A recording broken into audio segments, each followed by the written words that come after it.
We need to get bossier. We need to get tougher. We got to face adversity. Don't shy away from any of that because it just makes you stronger. If you look at the singular point of failure in a young man's life, it's when he loses a male role model.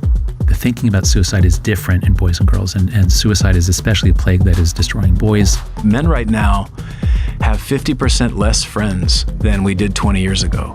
When you build community, and especially of men, I think that's a really powerful thing. Where are the mentors? Where are the, healthy masculine men who are helping to guide the next generation?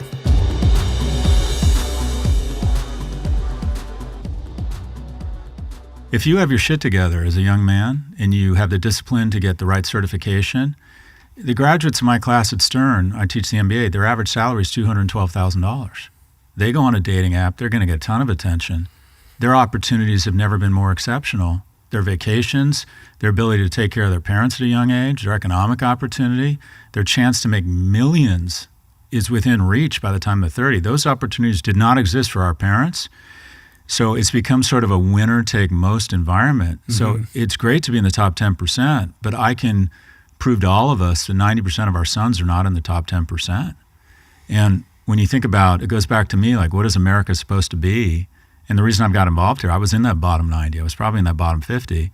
Is America about identifying the remarkable or identifying the children of rich people and turning them into billionaires? Is that what America is supposed to do? My view is America is about identifying or giving everyone in the bottom 90 a shot to be in the top 10%. That's how it was when I grew up. I was unremarkable. When I look at you, I see somebody, you're clearly passionate about this. This is a very mission-based, service-oriented kind of endeavor that you found yourself in. And you're somebody who's had many successes in different areas of life. You have economic independence. You could choose to be doing lots of different things. And you've chosen through all of the ways that you show up publicly in Prof G Media and the podcasting, et cetera, to really focus your advocacy around this. And it strikes me as very earnest and heartfelt. Like, this really is a mission that you're passionate about. I don't know that much about you, Rich, but I was that guy, I didn't have a lot of money, no romantic prospects, but need a minute. America loved me, right? Free education, remarkable institution, great job. A chance to, get economically viable, a chance to take care of my mother.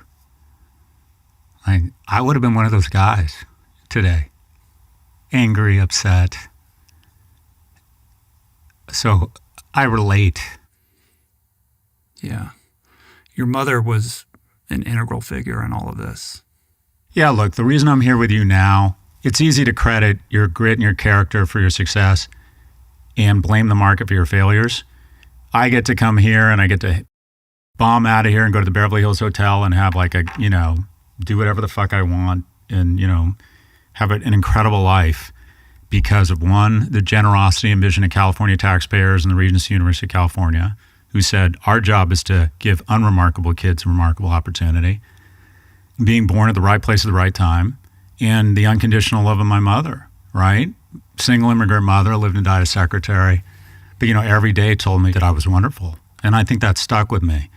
But yeah, I don't know what your relationship was like with your parents. But if you think about investing, there's some basics, right? You invest a little bit of money, compound interest is just this remarkable thing. Most people feel that the singular relationship in their life, if they're asked to identify the singular relationship in their life, they usually, more often than not, number one is their mother. And it's because she made those tiny little investments in you every day.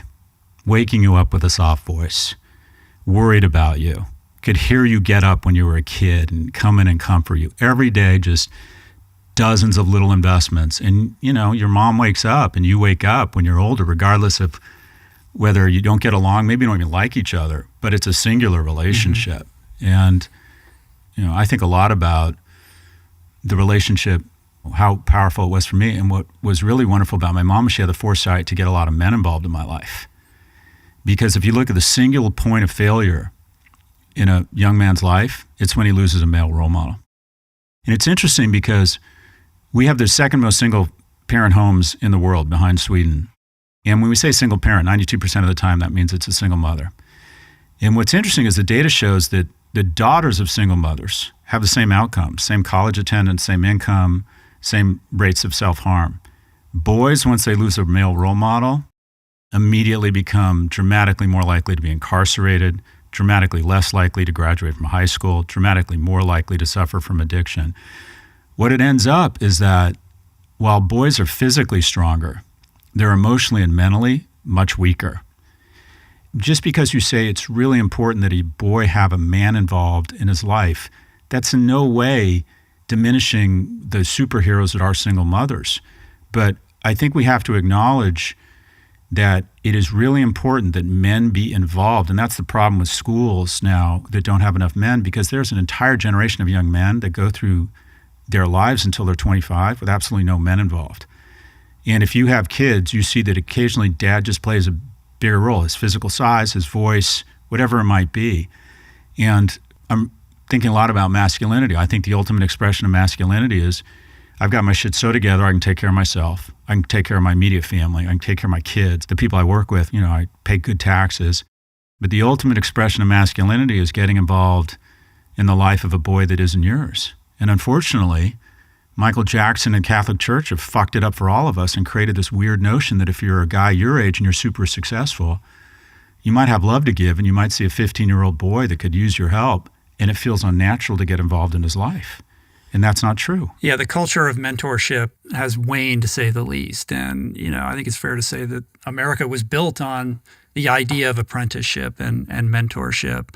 But that culture seems to have evaporated. Like, where are the mentors? Where are the sage counsels and the, healthy masculine men who are helping to guide the next generation? Well, I got it from coaches, but a lot of kids aren't going to church, though. They used to get it from the reverend or the rabbi. Community-oriented programs have gone away. What are the rates of young men in sports? Is it the way that it was when we were kids? Are less young men participating in sports? And where are the other healthy outlets for the young men in need of mentorship? So sports is like most things. There's still the same level of participation, but unfortunately it's been crowded towards the wealthy. Engaging in a sport has become not a luxury item, but pretty close.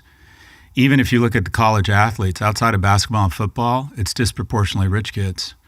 Because if your kid wants to play lacrosse, to send them to lacrosse camps or her to lacrosse camps and get them the right training and the right equipment, it's just expensive. But I think, sports and after-school programs are being cut. But going to solutions, I think there's a ton of solutions. So starting boys a year late in elementary school, they're just less mature. The worst thing that happened to me, or almost happened to me, is my parents wanted me to skip a grade because it was back in the space race. And if you were offered the opportunity to skip a grade, that meant you were going to work for NASA. I showed up at UCLA at the age of 17, and I was way too immature to handle the alcohol and the pressure of it all. Start them a year later, try and create greater incentives to get more men in primary and secondary, high school and elementary school, more vocational programming. There's just a ton of jobs in the real economy for specialty construction, specialty nursing. Anyone who's renovating a house knows that a roofer makes really good money, much less a plumber. And stop shaming those jobs, start elevating them. I think we have to level up young people in general. There's been an enormous transfer of wealth from young people to old people. Specifically, people under the age of 40 used to control 19% of the GDP in terms of their wealth. It's been cut to 9%. The average 70-year-old is 72% wealthier than they were 40 years ago. The average person under the age of 40 is 24% less wealthy. And that affects women and men, but it's disproportionately affecting men because men are fairly or unfairly evaluated from a mating perspective based on their economic viability. The best example of, I think, that depicts this, the greatest innovation in history wasn't the iPhone or a semiconductor. It was the American middle class. Fought wars, pushed back on fascism, paid an enormous amount of taxes, was innovative, came up with DARPA, came up with vaccines, came up with GPS. And where it all started was 7 million men returned from World War II, and they demonstrated excellence in uniform. And the government said, we're going to make a massive investment in them in terms of the GI Bill and the highway construction bill. We're going to give them jobs, we're going to give them economic viability. And quite frankly, they were just very attractive. And they had an easier time finding mating, finding a house, two-car garage, and it set off the baby boom. And it set off a generation of confident, loving kids who were comfortable and said, all right, it's time for civil rights. It's time to bring women into the workforce. It's time for women's rights. And it just set off this kind of, post-World War II liberal, progressive society, the likes of which we've never seen that type of prosperity.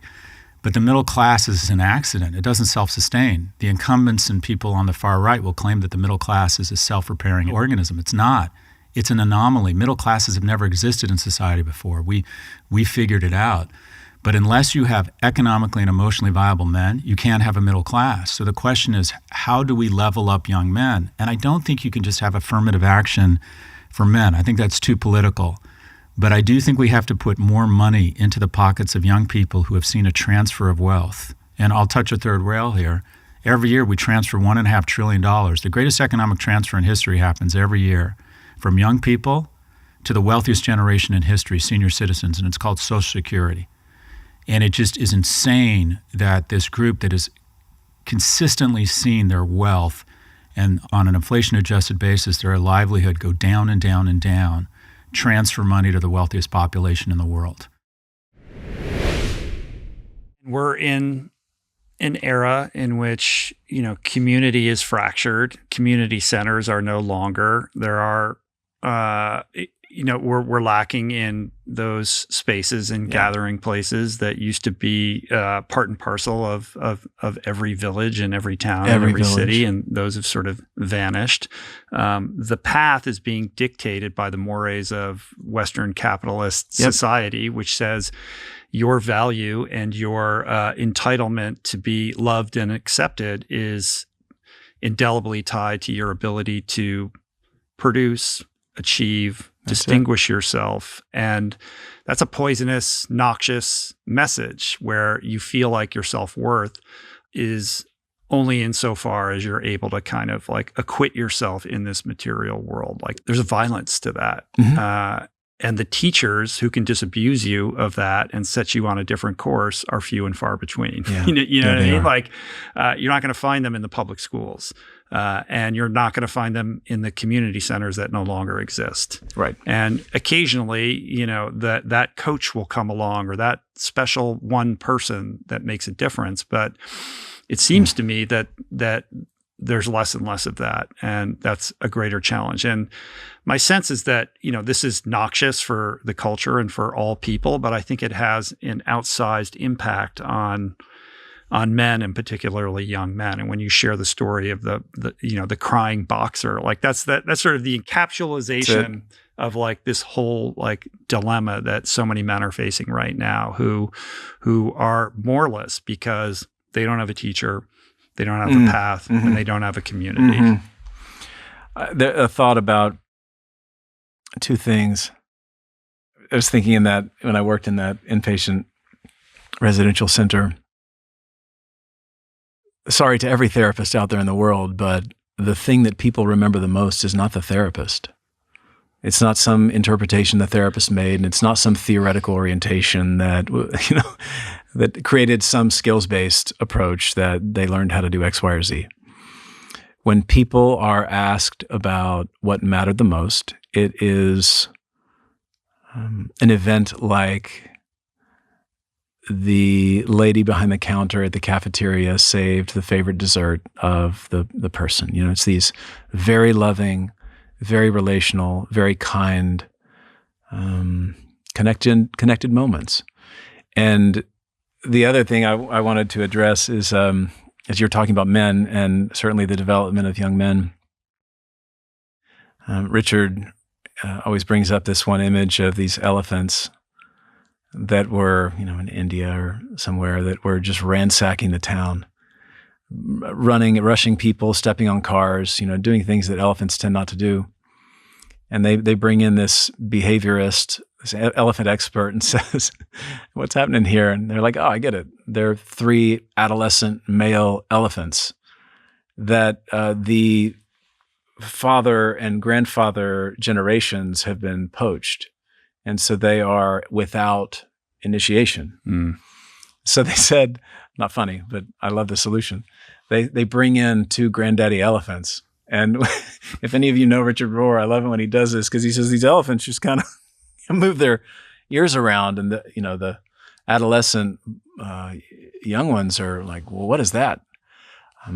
And we see that in gangs, for example, that the same spells that we need for healthy initiation and community process are utilized and co-opted by what I would consider to be uninitiated people, or people at least that are using the spells in service to some kind of harm to culture as opposed to the opposite.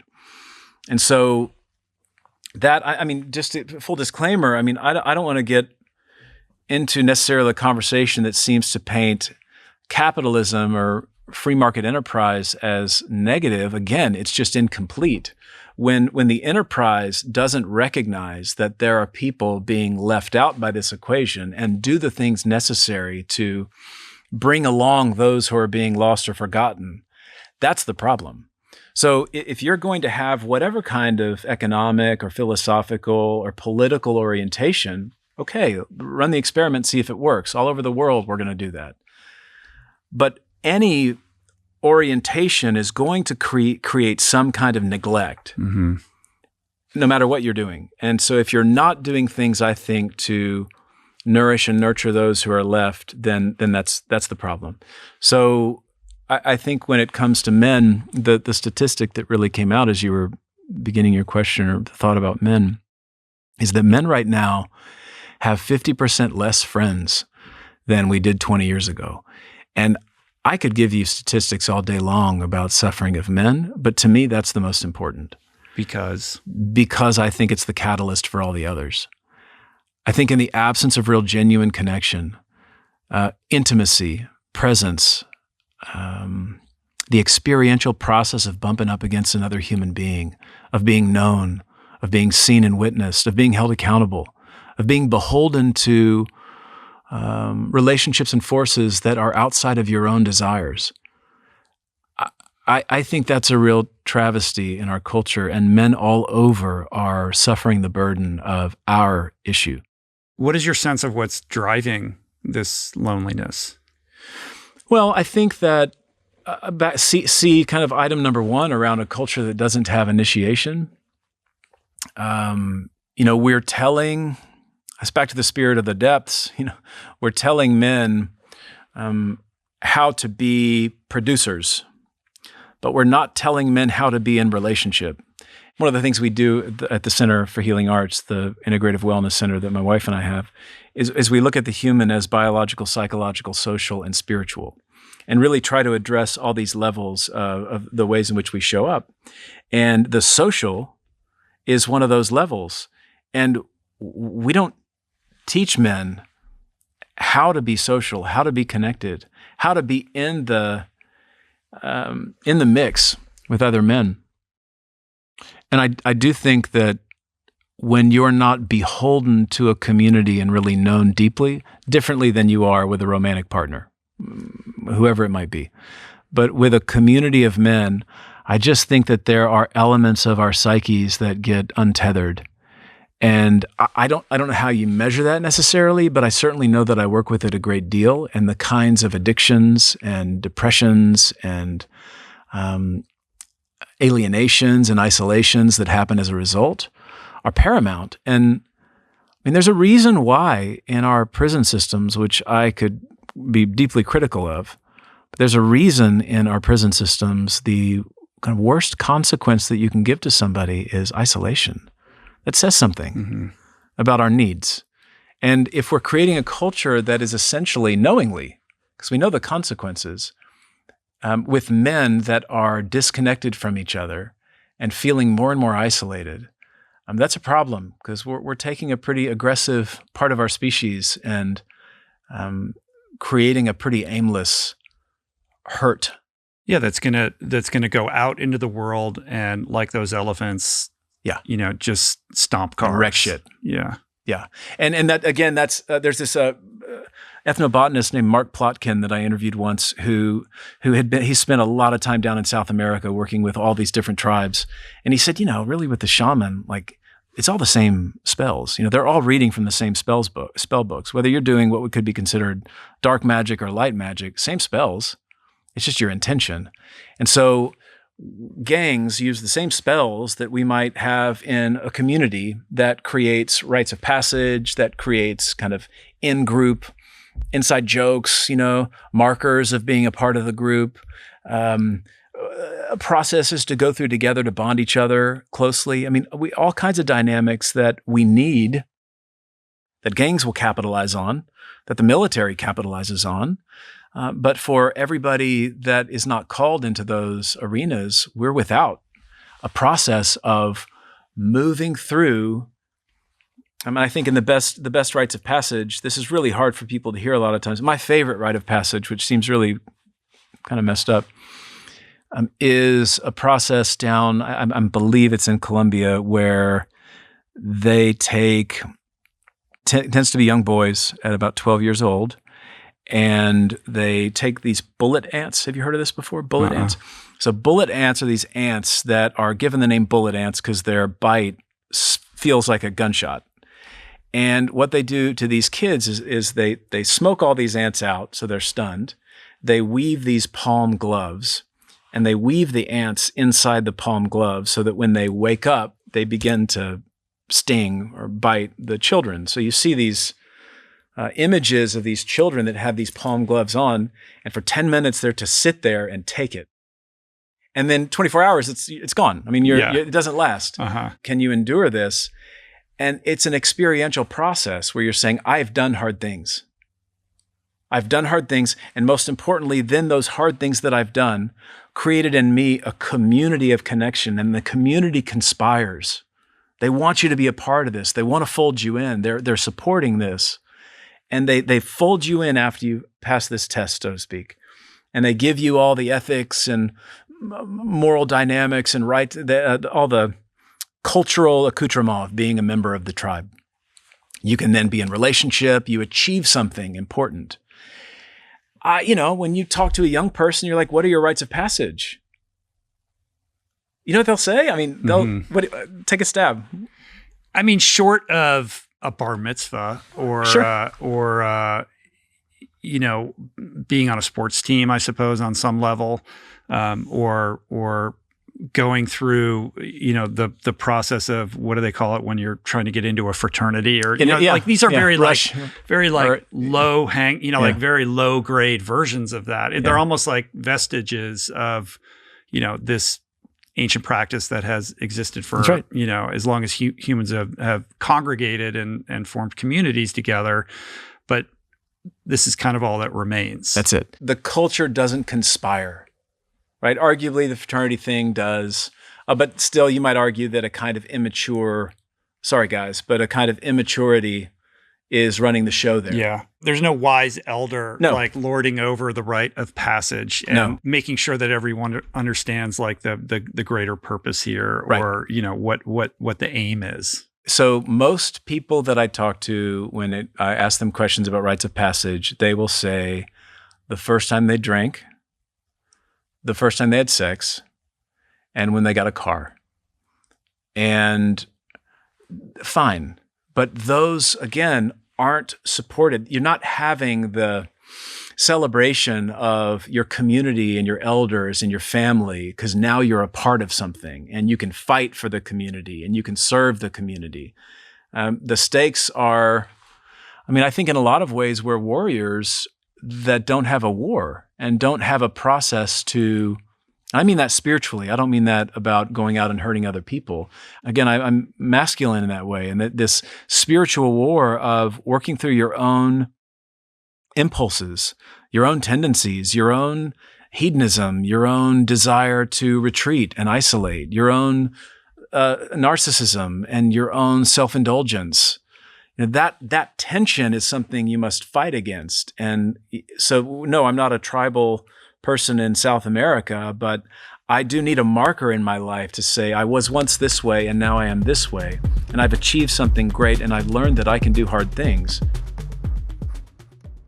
Peak's Daily Radiance Liposomal Vitamin C, which I've been taking as part of my morning ritual as well as part of my surgery recovery, because vitamin C has antioxidants, of course, which help with collagen production, not just for skin health, but also wound healing, which is key for me. While among other things, vitamin C reduces inflammation and pain. Peak's liposomal technology protects the vitamin C from your stomach acid, so it actually gets to your cells intact. It's got vitamin C plus black elderberry, which supports gut health.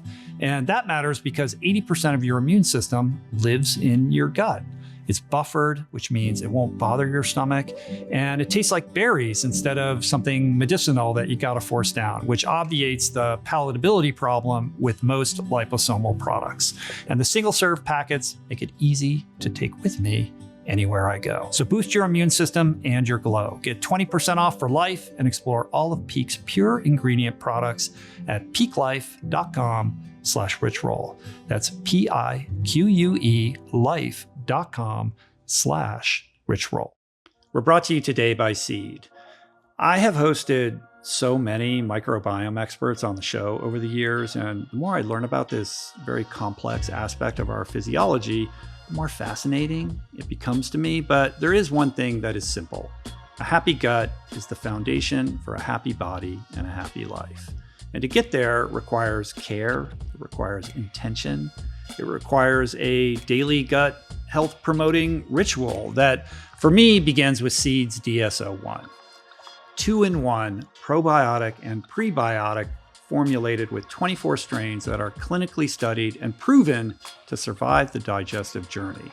It's been shown to increase good gut bacteria by 400%, but it goes beyond just the gut. DSO1 supports your whole body. It's formulated to reduce abdominal bloating and intermittent constipation in as little as 2 weeks. And I can attest to noticing personal improvements in my digestion, in my energy levels, and overall gut comfort. So go to seed.com/richroll and use the code richroll20 for 20% off your first month of DSO1.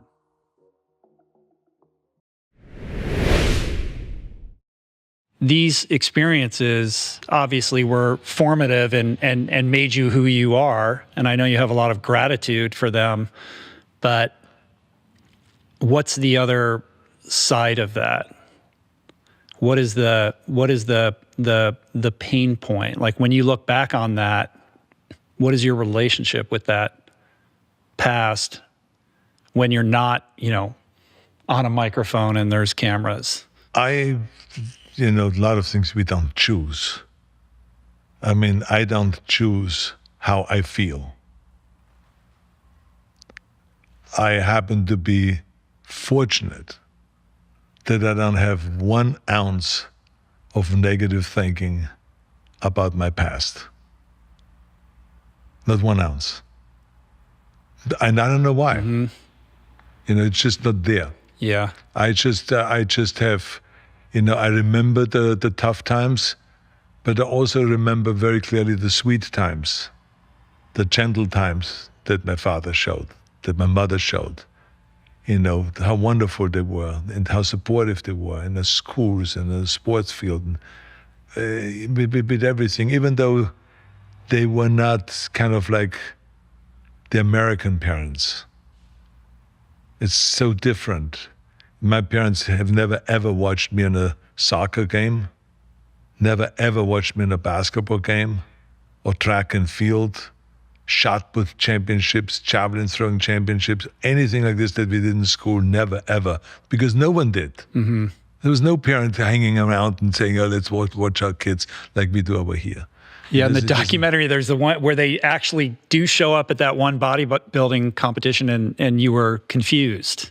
Well, they showed up because my friend, Freddie Gerstle, that I met very early on, invited them. And he was a very respected kind of a man in town. And they did it for him. I think because he invited them, and so they took it seriously. Oh, this must be something special. And then when they saw me up there on the stage, it's just like they couldn't believe it. Mm-hmm.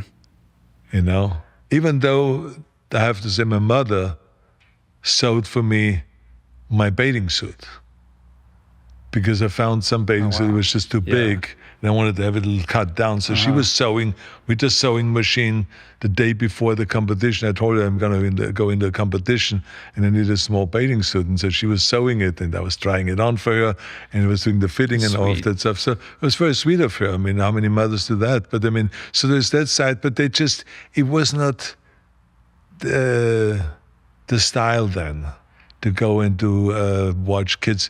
The only competition that my parents ever watched was that one competition in Graz, and then one competition in Essen in Germany when I won Mr. Olympia for the third time.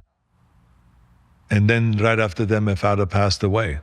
So I was fortunate that he saw that. There's this resistance or just refusal on your part to in any way be a victim. And we're in a culture right now where victimhood, we have a different relationship with victimhood. I'm sure that drives you insane. And this book is really speaking to that on some level, like positivity as an antidote for the lack of agency that a lot of people feel, or the indulgence with an identity around victimhood as powerlessness, right? And this is all about calling people to action, to take responsibility for their lives and giving them tools and a roadmap that it's straightforward advice in this book, right? But it's very direct. And because it's from you, it's so palpable. So I guess what I'm asking is, how do you think about the way that our culture now thinks about mental health and our relationship with this idea of powerlessness? I think that in general, I think what the book is trying to do is to say to people, you need to work on yourself. If you just try to be pampered, and if you're trying to be soft, and if you're trying to be the victim and all that stuff, you're not going to go anywhere. We need to get stronger. We need to get ballsier. We need to get tougher. We need to not be afraid of failure. We got to go into the work. We got to face adversity. Adversity breeds character. It's strength and fighting and resistance. It does not only make the muscle grow, but it makes also your head grow, makes you a stronger person. We have to be willing to go through hardship, through suffering, through pain, through crying periods, all of that stuff. Don't shy away from any of that because it just makes you stronger. And I think today, a lot of times, our youth is so into kind of, let's make him feel good. Oh, no, let's be more sensitive. Well, I totally agree with you to be sensitive about things, but I mean, there's also a sweet spot. Can we go too far? It's like when someone says, well, today I just need to sleep in. It's that bullshit. Yeah. You don't need to sleep in. This country was not built on sleeping in. So let's get up in the morning and let's get on that bike and let's do some exercise and don't even think about it. Don't look at your email or anything like this. Let's just get going. Boom, boom, boom. Let's get going. And let's start building. And so that's the idea, is just not to be overly soft and overly kind of like sensitive and everyone is in the victim kind of a thing. I just don't buy into that. But you have to understand that every person has to be approached also differently. It's like the mind is just like the body. I cannot give you exactly the same training routine that I had because your body is different. You're a much leaner person. You need kind of to do maybe less reps and what this. You have to have a different diet if you want to bulk up and all this. So I have to be aware of that even within my family, one of my daughters had to be approached differently than my other daughter. One son had to be approached differently than the other son. So you have to be sensitive about those kind of things. But overall, it was discipline in the house. You don't turn out that light, I will unscrew those light bulbs and you will be going into a dark room at the age of 3 and you will be scared. So you better start learning to turn off those lights. You have someone else make your bed? Okay, I'm going to take the mattress and throw it down the balcony. And then you carry it upstairs and you make your own bed again. So this is the way that my kids grew up. And there was crying there. Or when I burned their shoes, when my daughter left her shoes for the 3 times in front of the fireplace. I said the 3rd time it goes in the fire. The 3rd time it did go in the fire right in front of her, and she was crying the whole night. Yeah, those things happen. But now she does the same to her daughter. And now she says, that was great that you did that. You see what I'm saying? Mm-hmm. So now my kids were crying on the ski slopes. I want to go in. I want to go hot chocolate. There will be no hot chocolate. The usual kindergarten cop kind of a thing. There will be no hot chocolate. They said, we're going to ski 4 runs, and then there's a hot chocolate. They said, not after the first run. Yeah, but I'm cold. They said, so am I. So what? So what? So now let's go be cold and then go skiing. And I said, the more we ski the bumps and the more we ski the powder, the warmer we get and the more we warm up. I said, so let's get going. And so now today, when they come up to Sun Valley with their friends, they get up after the dinner with their wine glass and they say, we want to toast Daddy. Because he made us good skiers, and that's why we're here today. That's why we enjoy skiing with all of you. Mm. You see, resilience. So that's the thing. Yeah, I understand. You got to just kind of figure it out, how to do that and all this. But, it's not easy. I'm not a psychologist. I'm not an expert in this. But one thing I know for sure, I can help anyone to go and be a little bit better. I think the idea, like young men, like it is a more confusing time. Like we grew up in an analog world, right? And we're one of the last generations of people to kind of traverse from analog to digital. Yeah. But our formative years were pre-computer, completely, right? And now I think we're in a confusing state for a lot of men where there's expectations for them to, be strong, be the like to kind of like inhabit the traditional sense of what it is to be masculine, and yet also to be the sensitive person, the person who goes to all the, school events, on weekdays at 2:00 in the afternoon, and who, is caring and like somebody who has to fire on all cylinders, right? And there's an expectation level that I think is difficult for, anybody to live up to, essentially. And when you kind of step down into even the younger generations who are dealing with, how to date, and that's all digital now with these apps and all that kind of stuff. And, this is something Scott Galloway talks quite a bit about. Like, I think it's really hard, right? And we're at a certain age where we don't have direct experience with those sorts of things. So how do you think about lending a hand or being a mentor or communicating helpful information to that person who is trying to navigate, all of those landmines?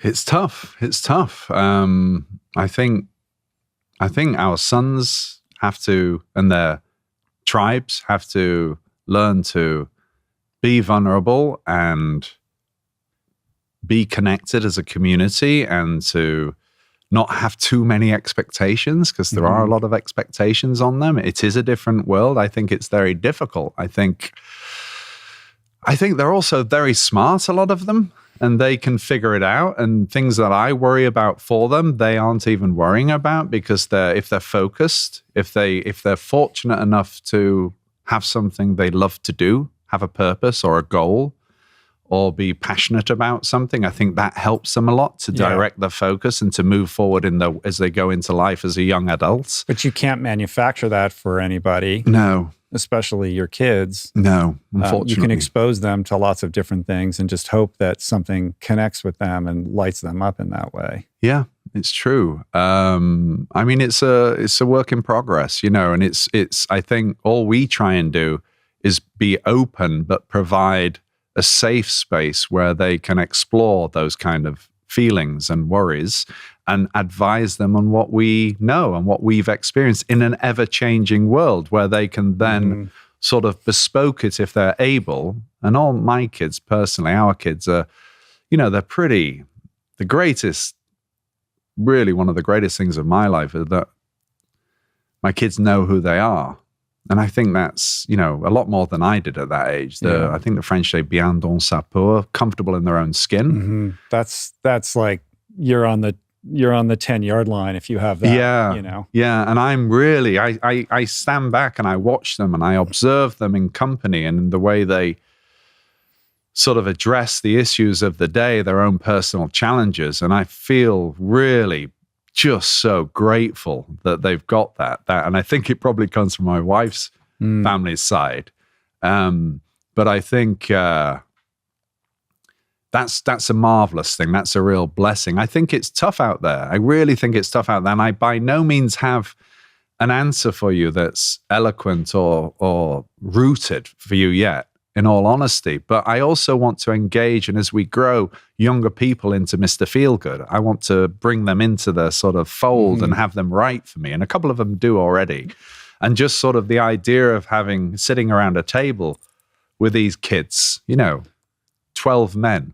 I want you to do this with me at some point, but 12 really interesting men who can sit around and we can talk and we can listen. And I think community, when you build community, and especially of men, I think that's a really powerful thing. I think to sit and to be listened and to be heard is a really powerful thing, and especially in a circle of men who are trying to do the right thing, who are trying to calibrate this ever-changing sort of world. I think that's really vital. But I certainly don't have the answers, but I'm determined to try and help and contribute in some way. Yeah, I mean, vital's the right word. I mean, I've been lucky enough to be parts of groups like that, through recovery and also through other therapeutic modalities, and it's been absolutely transformative for me. Oh, that's amazing. But I'm also aware that it's not the experience of most people, most men, right? And I think a lot of men suffer in silence. Yeah. And they just carry on and push it all down until something one day, breaks or explodes. And I think that's the more typical experience. And to the extent that, there are solutions for people who are in that state, like I want to be participating in that, because I think it's chronic, honestly. And there is an epidemic of mental health disorders that, it's not unique to men, but I think there is something about men where it's not talked about to the extent that it should be, and getting help is not as permissive as it should be. And it should be. And we should all, we should take time to reach out to our community and put the effort and the energy into building these sort of,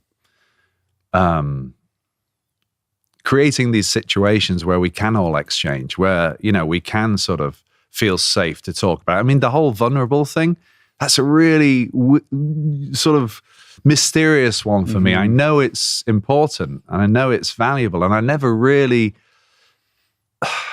recognized my own acute vulnerability until I started doing Mr. Feelgood. I had episodes, but consistently being accountable and having to do this after having had an agent who just said, "This is the flight, this is how much." There you are, Yeah. And I'm still really curious about the whole vulnerable thing, and when to be restrained, when to be open, what value will that give the person I'm sitting with, and my Yorkshire roots are like, no, man up, don't talk. Well, there's certainly, don't be soft, and all that stuff, but you won't survive. You won't survive. You'll be you'll self-medicate, you'll drink, whatever your drug of choice is, or you'll just implode. Yeah. And you'll freak out and you'll do something stupid. And I think we have to change that. Maybe it's in education. Maybe it's having people like you and Scott, myself perhaps, going in and talking about this, actually delivering lessons on this sort of thing, actually going into the education system. And I do think, doing retreats with men is really good, young guys and older guys. And I think there's a lot to be said for taking sage advice from those who came before us, even though they lived in a more closed off sort of, or a more one-dimensional idea of masculinity. I was brought up to respect my elders. And I was lucky because when my parents divorced, I'd go and see my father, and he'd always do meals on wheels, and he'd take me around delivering food to the elderly. And most of these guys had just come out, and ladies had come out of the Second World War. They were the last. And it was fascinating to engage with their sort of stoicism and their dignity. And I think, you know, I learned a lot about listening to people then. And I think we have to do something about it. I think we have to engage. I think we have to sort of join forces and, you know,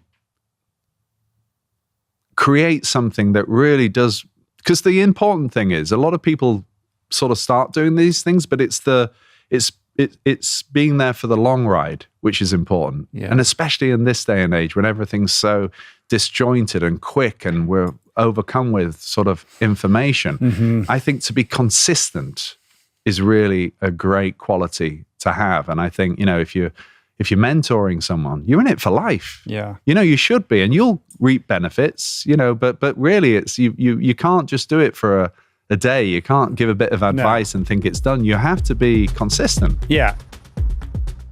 There's this persistent myth that creatine is just for bodybuilders and gym bros, and I kind of get it. The marketing has been terrible for decades. But what the science shows is that creatine is actually this fundamental cellular fuel. Your brain uses it, your heart uses it. Every energy-demanding process in your body relies on it. And this connects to everything I explore on the show: cognitive well-being, physical performance, recovery, longevity. It's about improving how your cells generate energy at the most fundamental level. Momentous understands this, and their new lemon travel packs make it simple. I've got them right here. They're all naturally flavored, of course, perfectly portioned with grab-and-go convenience. But the real differentiator is Momentous's creatine itself. It's pharmaceutical grade, not the bulk powder of questionable origin that floods the market. Theirs comes from Germany, and it's called CreaPure. So if you have been curious about creatine, but just kind of put off by the bro science marketing, this is your entry point. Use code RICHROLL at livemomentous.com/richroll for up to 35% off your first order. Movement has shaped my life. It's a teacher, it's a mirror into the soul, and it's a path that not only connects you more deeply with yourself, but also with others and the world we share. All paths require tools, and those tools matter. That's why I've partnered with On, a brand that honors this movement path with premium sportswear to support it. Everything that On makes is next level in design, clean, and always with function top of mind. Lightweight, breathable, and built to adapt. It's gear that disappears on the body, so you can fully drop into the experience of movement. Head to on.com/richroll to explore their performance-driven collection. Maybe talk a little bit about masculinity and how you're thinking about it. You know, I remember, you know, having to fight my way into school.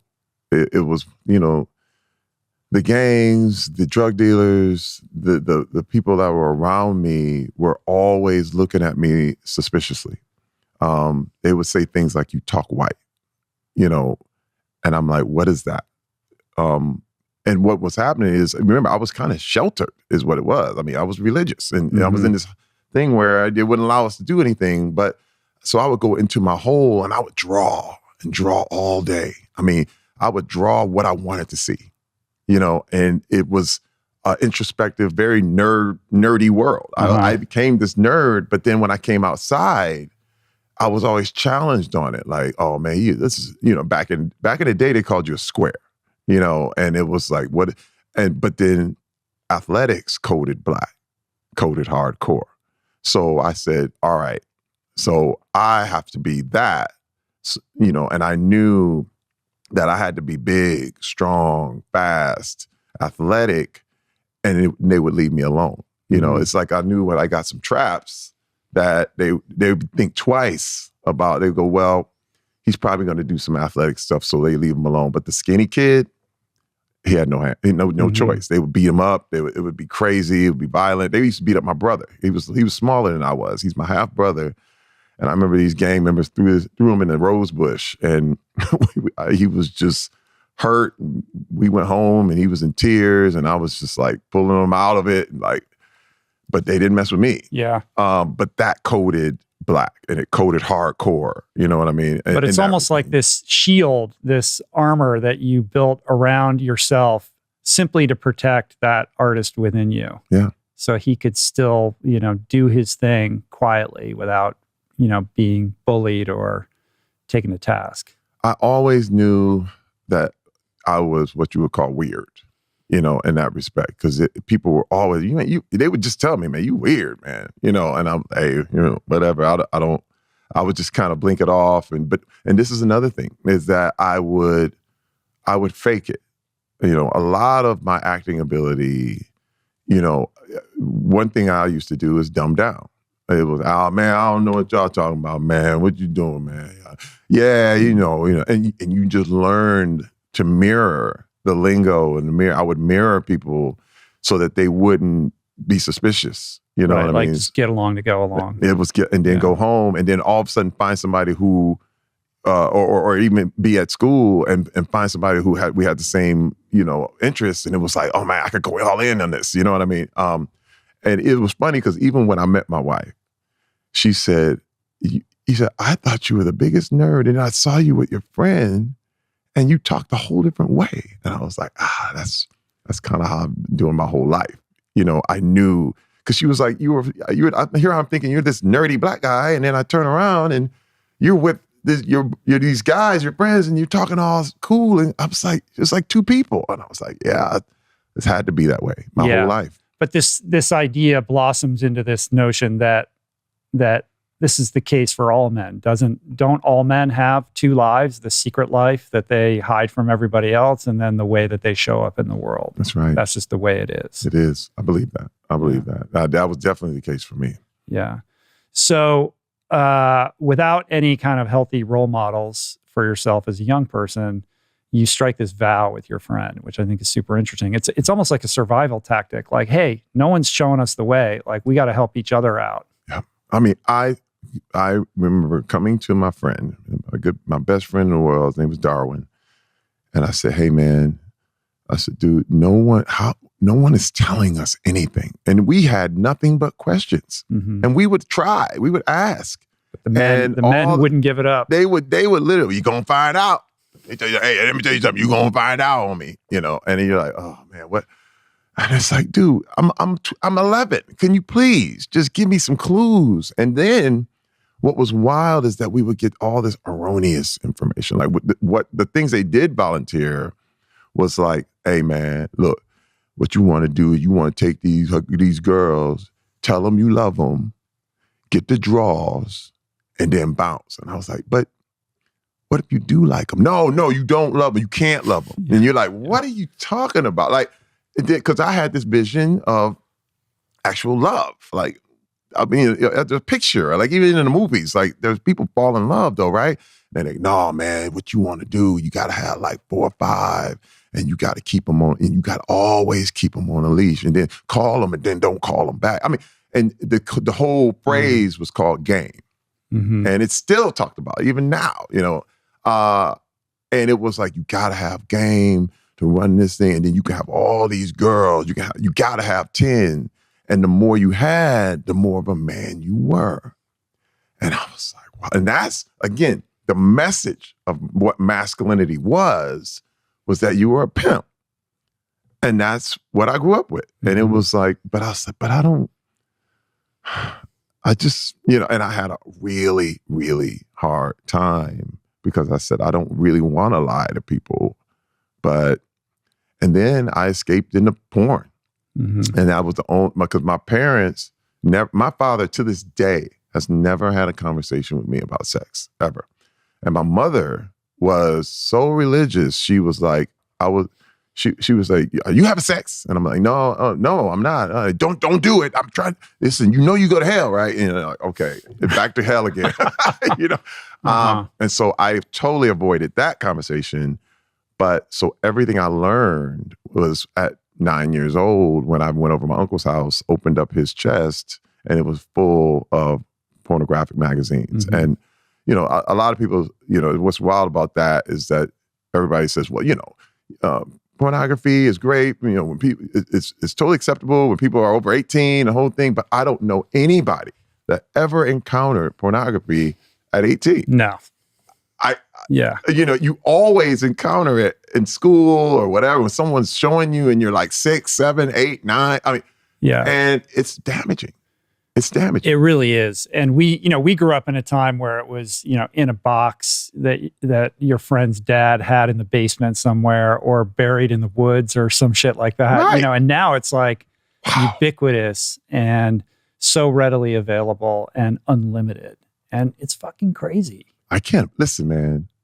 The thought of what kids are possibly looking at right now, it sends chills down my back. Yeah. Chills. And because I know what path it set me on. And again, man, you know, people have said, well, I don't think you can be addicted to pornography and the whole thing. But my problem is that, hey, man, if day turns into night and you're still watching it and you say you don't want to and you keep doing it, I don't know what else to call it. But I found even as a young kid, what happened is when I discovered it, it took all my problems away. I mean, when I opened that magazine, I didn't even know what I was looking at, mind you. I didn't even know how to have sex, but I just knew, oh my God, this is mind-blowing, you know? And I was totally numbed out. And I forgot about the violence. I forgot about my dad, and I forgot about the religiosity. And then what would happen is I would get shamed. And you feel like, oh Lord, I know I'm going to hell. I'm going to hell. And so you would say, I'll be good. I'll be good. And I became a performer. I became this person who wanted to keep peace in the house. I was going to be the best, most Christian kid. And I was going to be the best, most great kid for my dad, you know, and do whatever he says, right? And but I had no say of my own. Like what I wanted was always fourth thing down the line. You know what I mean? And I was taught that, like literally, like, it don't matter what you want. You know, you better listen to what we're saying. You better listen to what's going on here. And so the neighborhood had pull, the gangs had pull, my parents had pull, but I had no voice. At what age could you ride your bicycle around and go visit your friends? I mean, super young. Second grade, third grade, 7 or 8? Out all day. Yeah. Be home by dinner. That's right. That was the universal thing. And you and I grew up during a crime wave. There were drunk drivers. There was crime. In the 90s, things got really safe. Crime plummeted. Drunk driving plummeted. You know, Mothers Against Drunk Driving. We locked up the drunk drivers. So when you and I were young, and this goes back, you know, literally millions of years, kids are not in adult supervised programs. They're on their own. And that's absolutely crucial for developing independence. We want our kids to be self-supervising, self-governing, so that they don't have to have someone telling them what to do. But in the 90s, we began locking them up, supervising them, saying, we can never let you out alone because there's a microscopic chance you'll be kidnapped, but it looms very large in my mind because I just read a story in some newspaper about it, which is called the availability bias in psychology. And it's on the side of all our the milk cartons. That's right. That's right. The book is focused on the Great Rewiring, which is 2010 to 2015. But there's a really important backstory, which is the more gradual loss of childhood independence, loss of trust in children, and loss of trust in each other. That turns out to be one of the main reasons we locked up our kids, was we started thinking every adult is a potential child molester. I can't trust my kid with anyone. I have to supervise or just, you know, very limited number of people that I'll trust. Whereas when you and I were growing up, during the crime wave, adults generally had the sense that if a kid falls off his bicycle, and is hurt, and you see it, you would call their mother. You'd say, well, you know, what's your phone number? We all knew our phone numbers. And that kind of went away in the 90s as we lost trust in each other. And that's part of why we clutched our kids so close that we don't let them develop. Mm-hmm. And the irony being that we're hyper or overprotective of our kids in physical spaces and completely underprotective in this digital space, which is, we're discovering is far more dangerous than the imagined threat in the physical world. That's right. And that's why I started off by talking about the incredible techno-optimism that we all had in the 90s and the 2000s, because we thought this stuff is so amazing. And we saw that even back in the 80s, kids who played with computers, and we called them geeks and nerds, wow, they're starting companies now. They're doing amazing things with this new technology. Hey, there's my kid playing with an iPhone. Maybe he'll grow up to, start a company. Maybe he'll get smarter and more technically skilled. But that didn't happen. We have all this techno-optimism. We think computers are good for our kids. We think, we need to get computers to every kid. In the 90s or early 2000s, it's terrible that the rich kids have computers, but the poor kids don't have them. We have to have every kid have a computer. And of course, the tech companies, they want to come in. They want to give kids a Chromebook, get them using our operating system. So we let this happen because we thought, it looks like it'll probably be good for them. And there was no data on that. And we weren't really collecting any data. And we just let the devices take over childhood.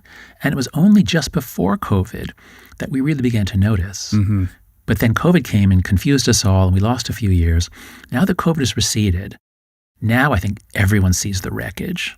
And that's why you opened by talking about how it feels like, things are changing, everyone sees it. Yeah, now that COVID has receded, we all see the wreckage. Mm-hmm. Mm-hmm. Yeah, I'm trying to remember the feeling that I had when the internet was brand new. And there was this sense of possibility and this excitement. And it's hard to judge ourselves against the optimistic promise that the internet held at that time. Like, how could it be a bad thing to connect everybody and to have access to information in this way? This can only make the world a better place. That's right. The irony being that hyperconnectivity is driving loneliness and depression and self-harm and suicide and all the like. So in this thesis around this great rewiring, like what are you've identified kind of 4 key harms that are at play here. Yeah. Yes. So this started off, I was going to be focusing, I thought, on social media and girls, because that's where the data is clearest. But as the story unfolded, as I went more into childhood, I realized I need a separate chapter for girls. I need a separate chapter for boys. But there's a bunch of things that are hitting everyone, and adults as well. So I ended up calling them the 4 foundational harms. They are social deprivation, sleep deprivation, cognitive fragmentation, and addiction. So just very briefly, American kids now spend 5 hours a day just on social media.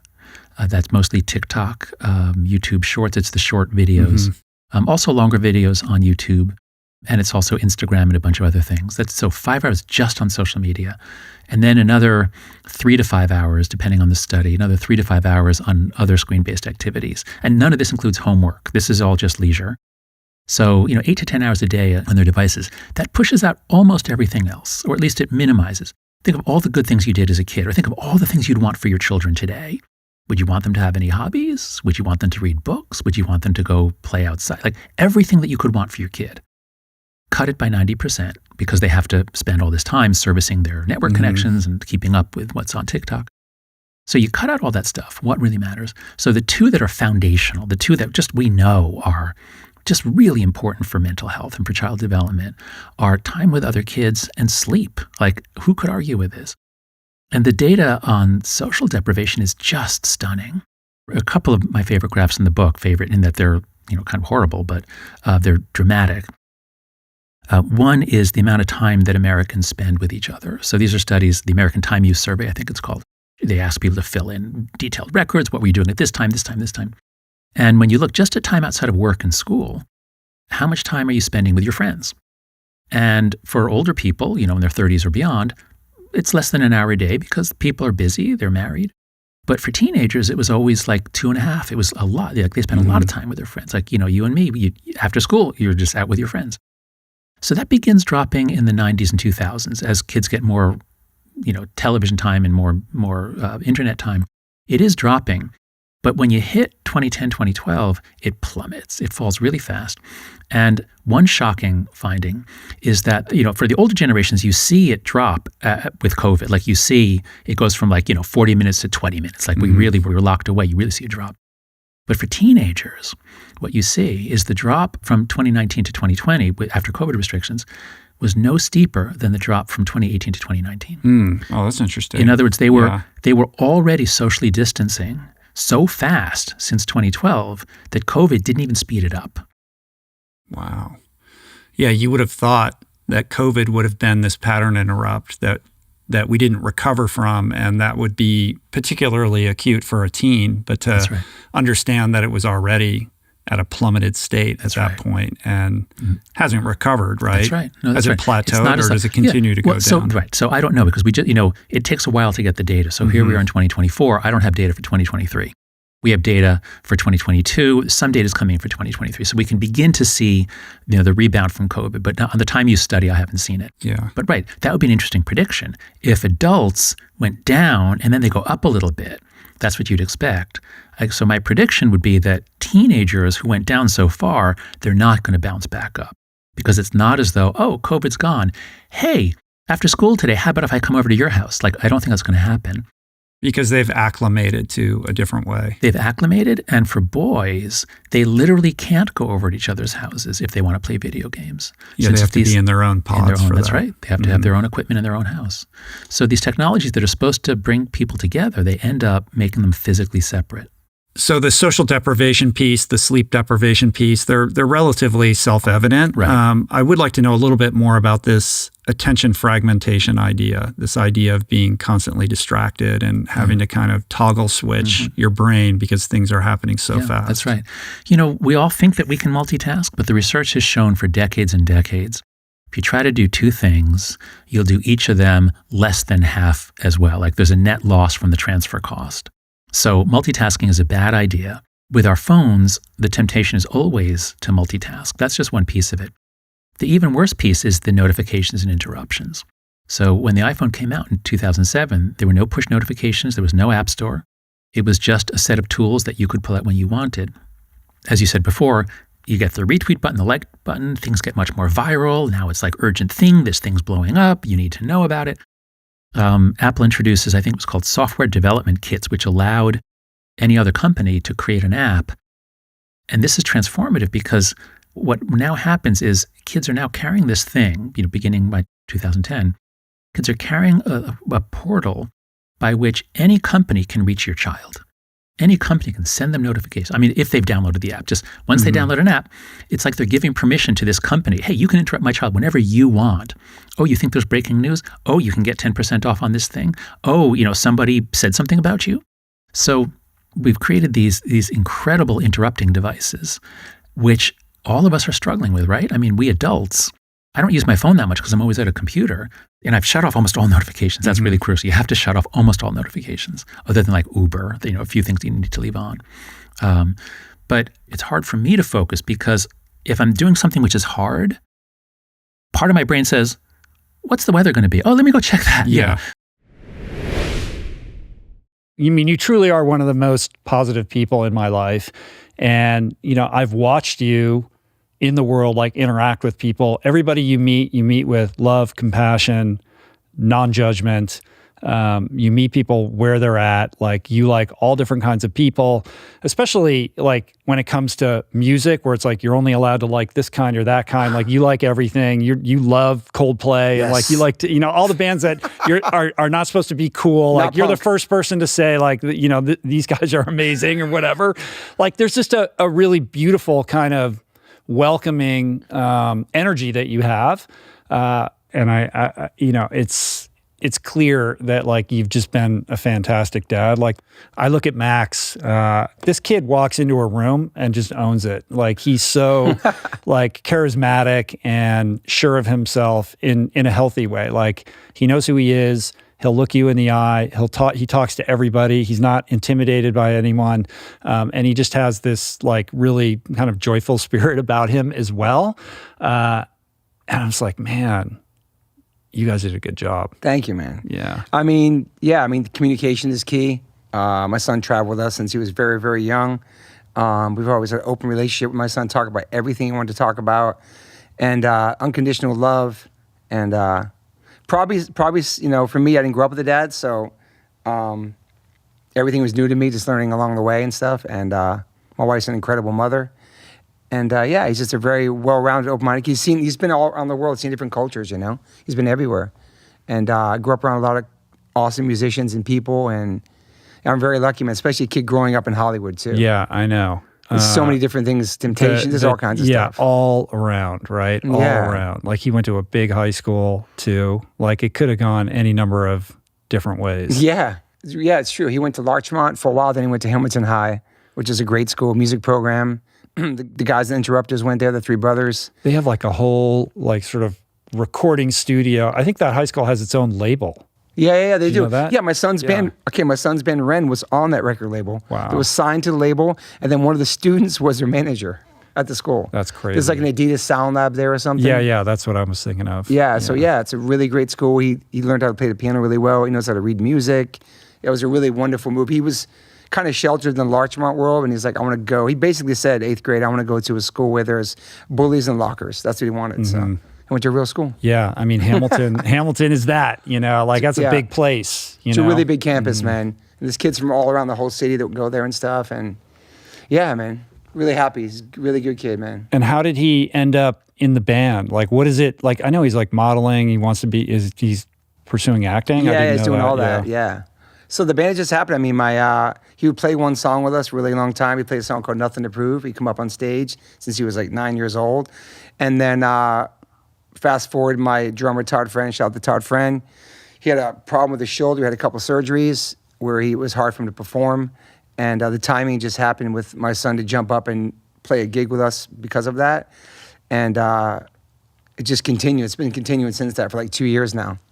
And we still see my drummer. He comes out to the show in New York. He sang a song with us. It's all love. It's perfect, man. Yeah. So I don't know how long it's going to last. Right. You just take it while you can get it, right? Yeah, like, what a cool thing to like play music with your son. Yeah, I might not be cool next year. Who knows? I don't know. You know what I mean? He might be like, he might join another band. Look, there's nothing you can do to be cool for your kid. Doesn't matter. No. You can front like a cool band or whatever. It's still going to be, you know.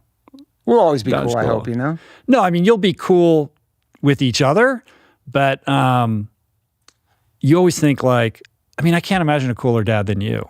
But like, no matter what you do or who you are, like your kid is always gonna, on some level, and it's supposed to be this way. Like, you're not as cool as you think, you know? Yeah, that's definitely true. And it's meant to be that way. Yeah. Because they're the next generation and they got their own ideas about what's cool. He'll check me once in a while on different things. It's stupid or that's cringe or that's silly, something I say. Yeah. What do you do that's cringe to him? I don't know. Maybe I don't know. You said that to me before about something. Or even before if I post something, I was like, you sure want to post that? Like, he'll check me on stuff. I like that, though. There is a certain thing when you're that age where you know, most people, like in their early 20s, it's all about like kind of cynicism and irony. Like nothing's cool, everything's lame, all of that. And you're a very earnest person. And I feel like Max is pretty earnest. Like, he doesn't strike me as that person who's like, everything sucks or all those bands suck. Like, he's like, you know, he's pretty enthusiastic about the world. He is, man. He has a good life. You better definitely have that enthusiasm. Yeah. He's definitely had a wonderful life. He still lives at home. He's 20 years old. It's awesome. How long is that going to go for? I don't know, man. There's a lot of kids now. It seems like to be like in this generation, they're still living at home kind of late. It's interesting. They don't go to college. Expensive. It's so expensive. I don't know where he would live in Los Angeles. Yeah. I mean, that idea, I mean, our generation, it was like, get out the door, you know, and it doesn't matter if you have to go into debt or run up credit cards, like you're not staying at home. Yeah. But to me, that's insane. It's so expensive out there. And I don't want my kids to be running up a bunch of debt or spending money unnecessarily if they don't have to, because that then ends up, you know, sort of impinging on the decisions that they can make about their life and the freedoms that they have. And if I can, you know, provide a buffer by just like, you know, they can hang out at home a little bit longer. I'm more than happy to do it. Well, our boys had moved out. They were living in Echo Park doing the music thing. Yes. And then when the pandemic hit, I was like, don't pay rent in a tiny little apartment that you're stuck in. Like, just come home. Yeah. So they're still home, and that's fine. And they're working and they have their own lives. But I'm not in a rush for them to leave. It's like, stay as long as you want. I don't care. I don't care. I like having them around. Like, you know, it's not going to last forever.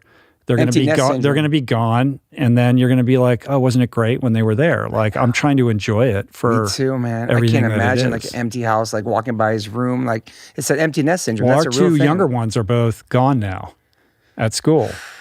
So Is it it's hard? the older ones that are around. Yeah, it's hard. Yeah, it's hard. You're I mean, emo- I'm happy for them. You're you an know. emotional guy like me too, though. I'm definitely. I'm super emo, man. Yeah. I'll cry at I anything. don't know if I'm as emo as you, but I can get pretty emo. But just thinking about him being gone, it's like Yeah. freaks me out, dude. Like I don't like stay as long as you can. Like I mean, not gonna pay rent where he works right now. It's gonna be impossible. you're gonna blink and he's gonna be gone and doing his own thing, and you're gonna be I'm proud sorry. of him, but I you're gonna know. miss you'll miss that time. So to be able to be present with it and appreciate it for And to what play it is music with now. me, it's like- oh, that's incredible! What a gift! You know, who gets to do that? I know.